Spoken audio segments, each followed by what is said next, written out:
23 май дар Тоҷикистону ҷаҳон чӣ мегузарад? Ман Шалои Гулхоҷа бароятон дар 15 дақиқа дигар хоҳам гуфт. Инҷо студияи марказии Радиои Озодӣ аст ва сархати баъзе аз матолиби рӯз. Созмони Милали Муттаҳид ба Наҷобтахшони тоҷик қайиқ ва чархболи бесарнишин дод. Акнун мушаххас кардани макони офати табиӣ ва зарардидагон осонтар мешавад. баъди гӯшмол худро овехт. худкушии як хонанда дар ноҳияи Ёвон. омӯзгорон бо талабаҳо забон намеёбанд ва ё ахлоқи наврасон коста шудааст. ё бачаам мисол нахонди ё дер омадӣ, падару модаратон шумоба нигоҳ намекунад. гӯя аллакай иноба сахт мерасад ин гапҳо.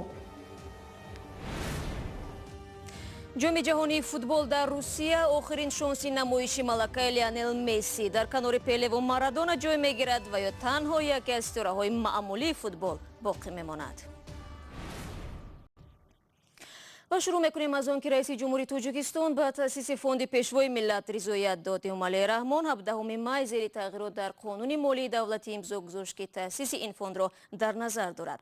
ҳамакнун пас аз мақом рафтани Эмомалии Раҳмон ҳамасола ба фонд 0.2% пули буҷет равона хоҳад шуд. Фонди танҳо ба Пешвои Миллат тааллуқ дорад ва маблағи он барои корҳои хайриявӣ харҷ мешавад.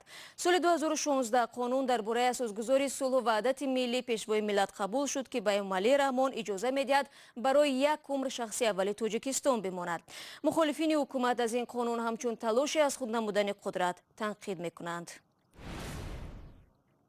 кумитаи ҳолатҳои изтирории Тоҷикистон имрӯз аз Созмони Милали Муттаҳид кӯмаки фаннӣ дарёфт кард. танҳо дар соли гузашта дар пайи беш аз 90 ҳодисаҳои фавқулодаи табиӣ 32 сокини кишвар ҷони худро аз даст доданд. ин шабу рӯз чанд ноҳия дар ҷануби Тоҷикистон бо селобу обхезиҳои шадид даст ба гиребон ҳастанд. Наҷобтахшони тоҷик боварӣ доранд ки таҷҳизоти техникӣ тақдим шуда кори онҳоро сабук ва мушаххас кардани макони офати табииро осонтар мекунанд. Шодмони Ятим дар ин бора мегӯяд.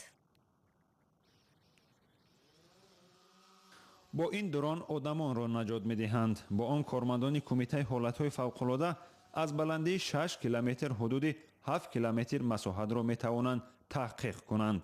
то ин замон масалан ҳангоми омадани тармаву сел дар минтақаҳои кӯҳӣ онҳо наметавонистанд макони одамоне ки гирифтор шудаанд донанд. ин дастгоҳ инчунин дар бораи офати табиӣ маълумоти визуалӣ медиҳад. то ин замон наҷотдиҳандаҳои тоҷик чунин таҷҳизот надоштанд. соли гузашта бе ҳамино мо сахт азоб кашид. ҷони спасатиро хатар ба мемондем. хеле камтар вай буд.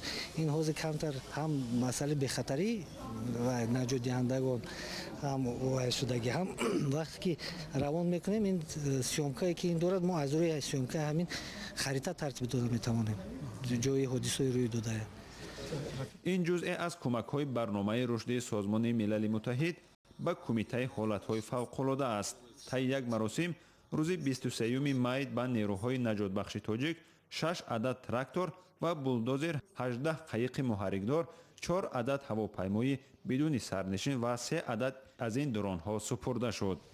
бояд қайд намуд ки ҳодисаҳои табиӣ 2 соли охирро ба инобат гирифта аз тарафи роҳбарияти кумитаи ҳолатҳои фавқулода он рӯйхате ки ба тасвиб расидааст ва пешниҳод гашта буд барои дастрас намудани ин гуна техникаҳо кори наҷотдиҳандагонро ҳатман албатта ҳам осон мекунад. бар иловаи ин миқдори зиёди лавозимоти имдодрасонӣ ба бахши наҷотдиҳӣ кумитаи ҳолатҳои фавқулодаи Тоҷикистон дода шуд. маблағи умумии ин кӯмакҳо 1 миллиону 650 ҳазор доллар гуфта мешавад. таҷҳизоти тақдимшуда ба наҷотбахшони тоҷик имкон медиҳад ки макони ҳодиса ва ё шумори дар зери тарма ва селмондагонро мушаххас кунанд.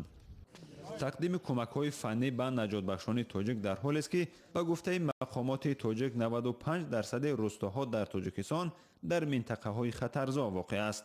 Тоҷикистон як кишвари кӯҳистонист ва бештаре аз рӯстоҳо дар минтақаҳои осебпазир ҷойгиранд. Шодмон Ятим, Искандари Фирӯз, Озодӣ, Душанбе. رو می‌آوریم با موضوعی دیگر. اعلان تحریم‌های نوی آمریکا علیه ایران صاحبکاران و مالکان شرکت‌های ایرانی را در تاجیکستان نگران کرده است. شرکت‌های ایرانی از آن خواطرند که با نظرداشت سردی روابط تاجیکستان و ایران تحریم‌های نو به فعالیت به این هم کمرنگی آنها ضربه می‌زند. نگرانی‌ها اساس دارند یا نه؟ از همکارم عبدالله اشرف می‌پرسم. عبدالله سلام. تا 2 سال پیش ایران یکی از شریکان مهم تجارتی تاجیکستان بود. حالا وضعیت چگونه است؟ سلام شالا. حالا شرکت‌های ایرانی در تاجیکستان حضور کمرنگی دارند چون واردات مال و کالا خصوصا مواد شستشویی و گوشت مرغ و اشیاء پلاستیکی که معمولا از ایران وارد میشد قطع شده است. اما باز هم چندی از شرکت‌های ساختمانی ایرانی، بانک‌ها و شرکت‌های هواپیمایی در تاجیکستان حضور دارند. از جمله نمایندگی شرکت ساختمانی صابر و شرکت هواپیمایی آسمان ایر در تاجیکستان هستند. همچنان بانک تجارتی ایران در تاجیکستان هنوز فعال است. همچنان بیش از 92% سهمیه‌های کفالت بانک تاجیکستان هم مال ایران است. نگرانی نمایندگان بیزنس ایران در تاجیکستان این است که با جاری شدن تحریم‌های آمریکا وضعیت تجارتی به این هم مشکل آنها باز هم بدتر خواهد شد چون در صورت جاری شدن تحریم‌های آمریکایی علیه ایران نخست بانک‌های تاجیکستان از انتقال پول‌های شرکت‌های ایرانی خودداری می‌کنند احتمالاً. خب تا جای ما میدانستیم تو چند سال پیش شماره صاحبکاران و شرکت‌های ایرانی در تاجیکستان خیلی زیاد بود نه عبدالله؟ بله شهلا تو بد شدن روابط در تاجیکستان حدود 155 شرکت ایرانی در تاجیکستان ثبت نام شده بود که در بخش‌های تجارت، انرژی و ساختمان کار می‌کردند. ساختمان نخب استقلال شمال تاجیکستان که تاجیکستان را با مرکز می‌پیوندد اجرا کرده بود. بنیاد نیروگاه سنگتوده 2 از طرح‌های مهم ایران به شمار می رود. در برابر طرح‌های بزرگ صاحبکاران ایرانی در دوشنبه مغازه و آشخانه، قهوه‌خانه و نقطه‌های خرد تجارتی نیز داشتند که حالا از فعالیت باز ماندند. تاجیکستان ایران طی تقریبا 3 سال اخیر مرحله مشکلی همکاری ها را پس سر میکنند. این وضعیت در پی دعوای مالی بر سر پول‌های گویا گم شده میلیاردر بابک زنجانی و دعوت رئیس حزبی در تاجیکستان ممنوع نهضت اسلامی به کنفرانس تهران به وجود آمده است. سپاس عبدالله. بیننده عزیز، تفصیلات بیشتر درباره روابط تاجیکستان و ایران را میتوانید در سامانه ما www.ozodi.org پیدا کنید. شما برنامه خبری رادیو آزادی رو تماشا دارید. تنها در چند سال اخیر در تاجیکستان صدها آموزگار را برای رعایت نکردن قانون معاری و حفظ حقوق خوانندگان به دادگاه کشیدند. در این اواخر حتی لط و کوب شدن خواننده از سوی آموزگار و یا برعکس بدمعاملگی طلبه نسبت معلم کم کسی را به حیرت میگذارد. زمان دیگر شده است و یا ضعف در نظام معارف است. سالی است که تا هنوز پاسخش را در جامعه تاجیک میجویند. در عین زمان سال دیگری که بی جواب مانده است سبب خودکشی یک خواننده در ناحیه یوون است. مکتب رقم 62 دهه سرقمیش در ناحیه یوون سید اکبر موسویف نورسی که روز جمعه 18 می خودکشی کرد در همین مکتب در سنفی 8 تحصیل میکرد. حالا مقامات این حادثه را تفتیش دارد ولی طبق فرضیه پیشکی و نقل همدیه ها و نزدیکان او روز 18 بعد بازگشت از مکتب در منزل زیستشان خود را به دور آویخته است. دادستانی ناحیه یوون تحقیق قضیه خودکشی خواننده یک مکتب این ناحیه را شروع کرده است. سبب خودکشی نورس حالا دقیق نیست ولی به گفته ساکنان ده و خواننده های مکتب آن روز سید اکبر در یکی از درس ها گوشمال شده بود. رهبریت مکتب و شعبه معارف ناحیه حالا از شرح بیشتری این قضیه خودداری میکنند. حادثه که در مکتب میانه عمومی رقم 62 به وقوع پیوند حالا از طرف پروکراتور ناحیه مورد سنجش قرار دارد. سر و صداها درباره خودکشی این خواننده در حالی است که اخیراً دادگاه ناحیه فردوسی پایتخت یک آموزگاری 26 ساله را برای لط و کوب و مناسبت بی‌رحمانه با خواننده 5000 سومانی جریمه کرد. در خبری که دادگاه فردوسی هفته گذشته نشر کرد گفته می شود که معلمه فنی زبان و ادبیات برای حاضر نشدن به درس یک خواننده را لط و کوب کرده است. معلم باید که به خوبی، به نغزی، به مهربانی مثال امو بچه‌ای که خولیگان باشه، بچه‌ای که گبن و گوشکون باشد همین گپی نغز سرش سیلک دوباره پیشش ایستو کتاب و دفترش نگاه که هوای ملایم شده میروه. خوندن نوشتنش باید که معلمش ای بترسه اگه نترسه نمیگه که کیه رنگ پدر و مادرش باید فکر کنه معلم را. به جوابگری کشیده شدنی آموزگاران و شکایت والدان از مناسبت نادرست و حتی از زورآوری نسبت به نورسان در حالی است که آموزگاران از مشکل شدن تربیت نسل نورس و آداب و اخلاق آنها نگرانی میکنند. پدر مادر نمیپرسند که برای چی همین کار معلم تو به روا دیدن дар падару модар аз ин гап бохабар нашуда ба мактаб меояд ба сари маълим.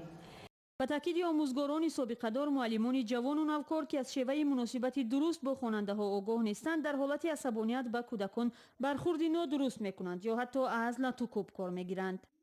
вале бархе аз омӯзгорон мегӯянд бо таваҷҷӯҳ ба зиёд шудани хабарҳо аз худкушии наврасон, онҳо баръакс дар муносибат бо хонандаҳо хеле эҳтиёткор шудаанд.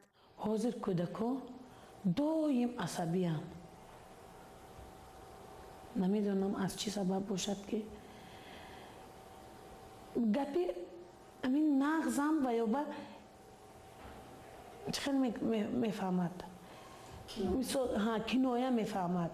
тибқи моддаи 51 қонун дар бораи маориф, омӯзгор ӯҳдадор аст нисбати таълимгирандагон аз амалҳои зӯроварӣ равонӣ ва ҷисмонӣ кор нагирад.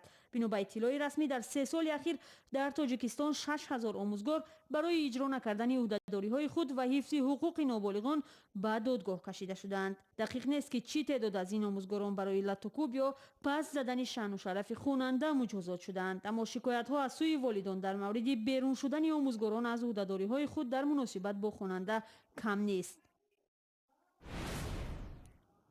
нигоҳ меандозем ба афғонистон. як адиби ҷавони афғон бо кори хайри ғайримуқаррарӣ ҳаводорони зиёде пайдо кардааст. асадулло эҳтишом ки китобҳояшро ройгон ба кӯдакон тақсим мекунад, мегӯяд ҳадафаш ташвиқи китобхонӣ дар байни кӯдакон ва ҳифзи афсонаҳои мардумӣ аст. гузориши мирвайс бижан, хабарнигори садои амрикоро дар ин бора бо ҳам мебинем. асадулло эҳтишом адиби кӯдакон ва хатмкардаи донишгоҳи балх аст. як маъмурият дорад: тақсими китоб ба кӯдакони афғон, китоби ашъору афсонаҳои кӯдакона. کتاب‌های شعر، ترانه، قصه و ترانه‌های فولکلور که در گذشته‌ها بوده و فعلا رو به نابودی است، ما خواستیم که اینا را جمع‌آوری کنیم به خاطری که مکتوب شود ما بتونیم آثار فولکلور خود حفاظت کنیم و این ترانه‌ها بیشتر جنبه بازی و سرگرمی داره و حال و هوای کودکانه داره. احتشام می‌خواهد همه کودکان مثل او شیفته کتابخوانی باشند. 2 سال باز است که به کودکان کتاب تقسیم می‌کند و باور دارد در انکشاف آنها نقشی مهم می‌بازد. در حدود 3000 جلد کتاب برای کودکان تا حال چاپ و نشر کردیم که در برنامه جشنواره‌های کودکانه و همچنان یک مقدار کتاب دولت‌های دیگر ارسال کردیم به خاطر ترویج فرهنگ مطالعه در کتابخانه‌ها، مکاتب دولتی خصوصی. کودکان میگویند از کتاب‌هایش زیاد می‌آموزند. کتاب برای ما داده، ما کتاب قصه است که ما بخوانیم یاد بگیریم. کتاب خواندن خوب است دیگه، ذهن ما رو روشن می‌سازد که خوب است کتاب. آموزگاران نیز از او سپاسگزارند و نهادینه ساختن فرهنگ مطالعه خصوصا در نسل نو و کودکان بسیار مفید است و اینها را میتونه که با کتاب آشنا کنه و مسائل کتاب آشنا بسازه و یک شوق علاقه از اینها را نسبت به مطالعه و درس خواندن و آگاهی از مسائل روز و جامعه بیدار بسازه. از بس که بسیاری از کودکان بلخ به کتابخانه‌ها دسترسی ندارند، کار احتشام اهمیت بیشتری کسب می‌کند.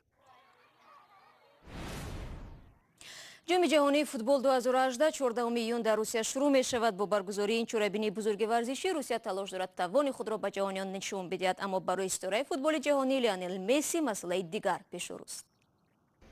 بعد 3 هفته در روسیه مسابقه جام جهانی فوتبال آغاز می‌یابد. کارشناسان این سبقت را برای ستاره فوتبال جهانی لیونل مسی آخرین امکان جای گرفتن در کنار بزرگترین فوتبال بازان جهان به مانند پله و دیگو مارادونا مینامند. لیونل مسی سال 2014 در بازی فینالی جام جهان شرکت ورزیده ناکام شده است. همچنان او همراه با دسته منتخب فوتبال آرژانتین 3 دفعه در بازی‌های نهایی جام فوتبال آمریکا شکست خورده است. حالا منتظر میشیم که این فوتبال باز در جام جهانی چند توپ را به هدف میرساند، اما هدف ما رساندن خبرهای نو مهم برای شماست. تشکر که امروز ما را همراهی کردید. تا برنامه فردا خدا نگهدار هر یک شما.